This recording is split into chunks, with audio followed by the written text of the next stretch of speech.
draft, the Charlotte Hornets select Brandon Miller.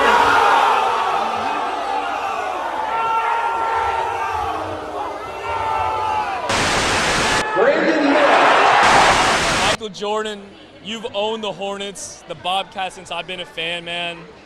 And every time I think you're about to do something like bad, you do something worse. Hornets fans have been through it all since day one. We have drafted more busts than any franchise. We've had to put up with so much stuff. It has affected my mental to be a fan of this team. And the moment I think, okay, this is it, this is our breakthrough, you know? We draft Brandon Miller. So, I'm rooting for the guy, I guess. It was the wrong pick. I'm rooting for the guy, but that's all. Scoot! Scoot, please, fuck! Please, Scoot! Scoot! Fuck! Fuck! Why? Hey, no, stop that. Oh, hello, friend. Did I just catch you doubting the Hornets for a second? Did you click on this video thinking I would tell you that Brandon Miller was the wrong pick? Newsflash, buddy. You're wrong. That's right. Wrong, wrong, wrong. How does it feel? It's that time of the year again where everyone just starts shitting on the Hornets. Rightfully so sometimes. But it's time to start shitting on the Hornets with no research. You're better than this. I know for a fact you are better than this.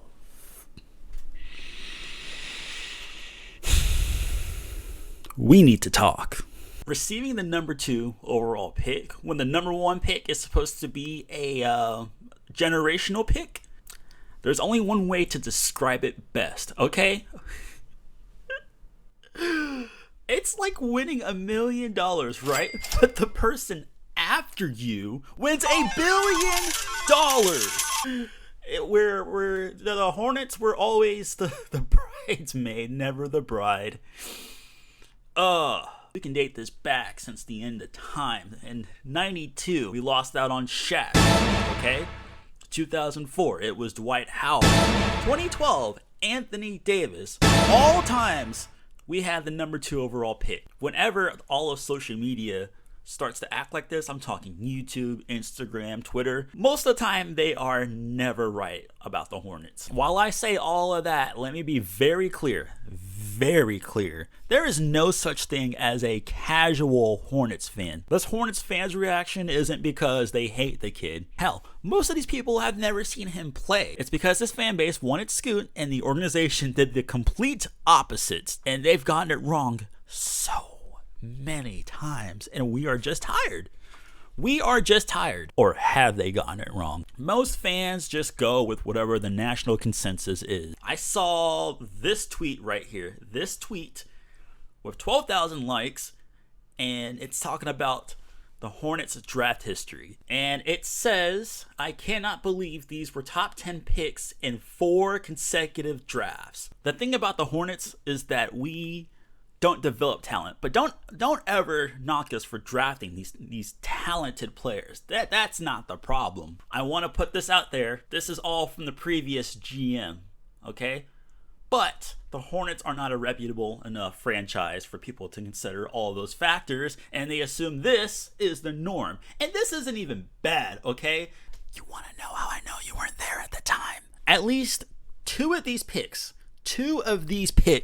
were justifiable at the time, okay? Michael Kidd-Gilchrist was the undeniable 2nd overall pick. Don't let revisionist history tell you otherwise. Where the Hornets Bobcats failed him was developing him. You will see that as a trend. When I go through this list, it's because of development. Here is an old Bleacher Report for reference saying that Bradley Beal shot from 3 for 30%. 30%, okay? He was just seen as an high upside guy. If we could do that draft over again, yes, I guess we would take Bradley Beal. We didn't know that the NBA today would be a spaced out game. With the game happening to evolve that way, with 5 shooters on the court, it kind of ruined Michael Kidd-Gilchrist and Cody Zeller. Zeller, he was an old school 4, never a true 5. And he wasn't like a bad pick either. Look at this list. All right? Who are we supposed to draft and not be made fun of. Look at that. Oh, CJ McCollum? Yeah, sure, maybe he would have been an all-star over here. But, like, who are we supposed to draft? Noah Vonleh, that guy, was also supposed to be a steal for us at 9. He was seen as the number 3 prospect and fell to us at 9. Frank Kaminsky?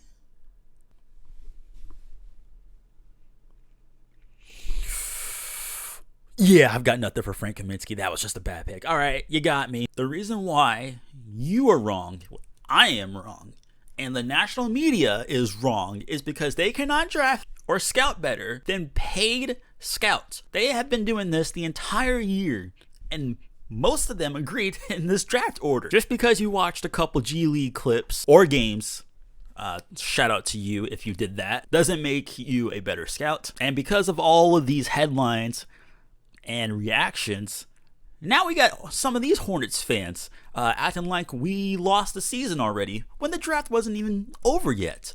And when it comes to the draft every year, there's no better time to realize how full of shit just social media is when it comes to this. You think the entirety of all these false tweets and breaking news would discourage us from doing it every year, but here we are again. This is exactly how I know Brandon Miller is going to be nice. And let me put this as a disclaimer. I am not mad at any Hornets fans for reacting either way. If there's any fan base that shouldn't catch flack for reacting this way, it's the Charlotte Hornets. Brandon Miller. This is insane. So many crazy things about this vid. Our most important pick in franchise history. And you're telling me you're focused on Hugo the Hornet? The people in that arena need to be ashamed for booing a teenage kid on the most important night in his life. All because they drafted a prospect that they didn't want. Deadass, I hope Brandon Miller just goes off. I hope he's the best player in this franchise history for these reactions. And I hope he spits on us. I wonder how shitty it must feel for a teenager to go somewhere, play in front of fans where they blatantly showed that they did not want you. Craziest part is that he's going to have a bad week. He's going to have a bad week. And Scoot will have a better one, probably averaging like 20 points, 26 points or something like that. And fans will start feeling like regret. And to be honest with you, I don't blame them. I do not blame them one bit. These people are traumatized. Charlotte fans, NBA fans, meet Brandon Miller. Reaction videos last night went viral. Some booing, some cheering. What's your message to the fans that were booing, saying you aren't the right man for the job? Well, to the ones that's booing, I'm here to let you know we're going to get a lot of wins this year. Definitely going to try to get hold up the big trophy at the end. Just going to have a lot of winners around me.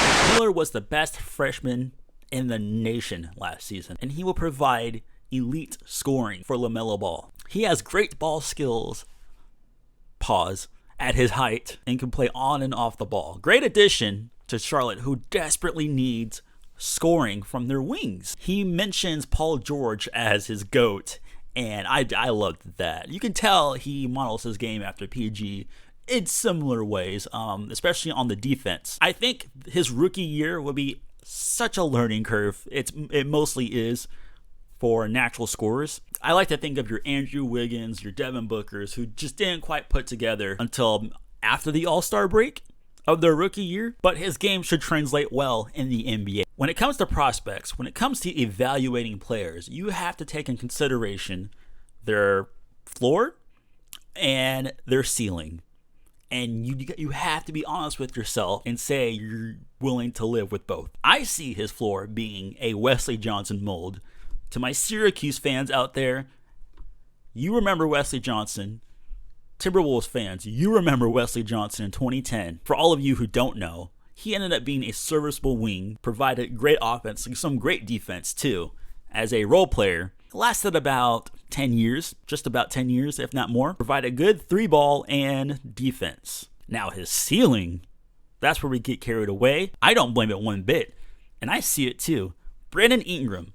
I see Brandon Ingram a lot in Brandon Miller. I think our GM agrees too, because Laker fans, or real Laker fans, help me out here. Tell me if this sounds familiar. A 6'9" wing drafted at 2, whose concerns was he has to put on weight in order to be a serviceable wing. Who does that sound like? Brandon Ingram. I think our GM found his Brandon Ingram, and that's why he was so satisfied. And he kind of tipped his hand in the whole draft process. Look at this clip where he talks about drafting for fit. Or even 2 years ago, I would have said without question that we're going to take the best available player. And that's been, our position for the last 3 or 4 years when you're trying to accumulate talent. And, I don't think we're where we need to be from a talent level, but we've got a lot more talent now than we did 2 or 3 years ago. So I think we can be a little bit picky, and take into consideration, not only the overall talent, but also the position.